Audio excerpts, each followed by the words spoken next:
अभी क्या बाजार में पैसा लगाने का सही समय आपको नजर आ रहा है इस वॉलेटिलिटी के बीच? अगर आप देखेंगे कि जितनी मार्केट में वॉलेटिलिटी होगी उतना ही आपको डिसिप्लिन तरीके से एवरेजिंग का फायदा होगा।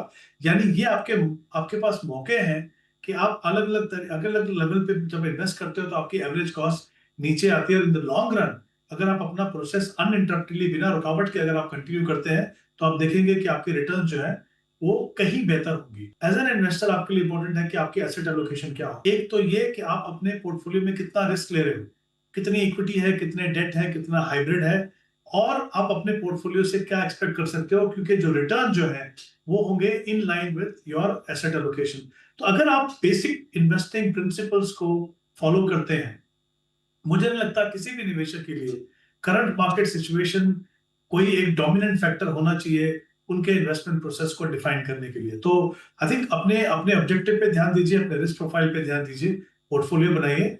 जैसा मैंने कहा, मार्केट में वॉलेटिलिटी नेचुरल है, और over the longer term market ही एक स्टॉक मार्केट ही एक ऐसा आप कह सकते हैं वहां पे इतना पोटेंशियल है कि वो आपको इन्फ्लेशन को बीट करके positive real rate of return दे सके। तो एक अहम हिस्सा है, लेकिन कितना समय है उसके हिसाब से अपनी एसेट एलोकेशन कीजिए। शॉर्ट टर्म का पैसा इक्विटी में मत लगाइए, लॉन्ग टर्म का पैसा कंजर्वेटिवली इन्वेस्टमेंट कीजिए। दोनों ही आपके लिए नुकसानदायक हो सकते हैं।